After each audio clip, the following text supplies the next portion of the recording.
Welcome to టీ10 నేను రేవతి. కోల్కతాలో trainee doctor అతి దారుణంగా అత్యాచారానికి ఆపై హత్యకు గురైంది. ఆ దారుణ ఘటనకు వ్యతిరేకంగా జూనియర్ డాక్టర్లు గత కొన్ని రోజులుగా నిరసనలు కొనసాగిస్తున్నారు. వైద్యులు అందుబాటులో లేకపోవడం వల్ల రోగులు ఇబ్బందులు పడుతున్నారని, నిరసనలు మానుకొని విధుల్లో పాల్గొనాలని ఆ రాష్ట్ర ముఖ్యమంత్రి మమతా బెనర్జీ వైద్యులను కోరారు. అయినప్పటికీ శనివారం రోజు భారీ వర్షం పడుతున్నా రోడ్లపై టెంట్లు వేసుకొని మరీ వైద్యులు నిరసన చేశారు.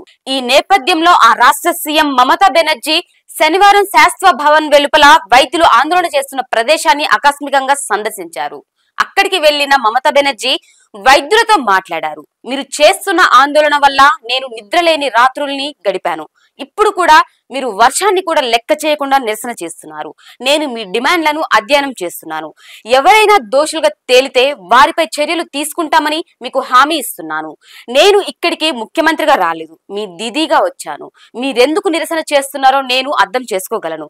నేను స్టూడెంట్ లీడర్ని. నేను మీకు న్యాయం చేస్తాను. మీ సహాయం లేకుండా సీనియర్లు పని చేయలేరు. మీరు విధుల్లోకి వెళ్లాలని మిమ్మల్ని కోరుతున్నాను. మీపై ఎలాంటి చర్యలు తీసుకోబోమని హామీ ఇస్తున్నాను అని ఆమె అన్నారు. అయితే తమ డిమాండ్ పై చర్చలు జరిగేంత వరకు రాజీ పడే ప్రసక్తే లేదని ఆందోళన చేస్తున్న వైద్యులు తెలిపారు. కాగా సెప్టెంబర్ 10వ తేదీన విధుల్లోకి వెళ్లమని సుప్రీంకోర్టు ఆదేశించింది. ఆ రాష్ట్ర సీఎం మమతా బెనర్జీ కూడా విధుల్లోకి వెళ్లమని కోరుతున్న వైద్యులు నిరాకరించి ఆందోళనల్ని కొనసాగిస్తున్నారు. అభయ్కి న్యాయం జరగాలని కలకత్తా పోలీస్ కమిషనర్ వినీత్ గోయల్ ని, ఆరోగ్య శాఖ కార్యదర్శి ఎన్ఎస్ నిగమ్ ని సస్పెండ్ చేయాలని వైద్యులు డిమాండ్ చేస్తున్నారు.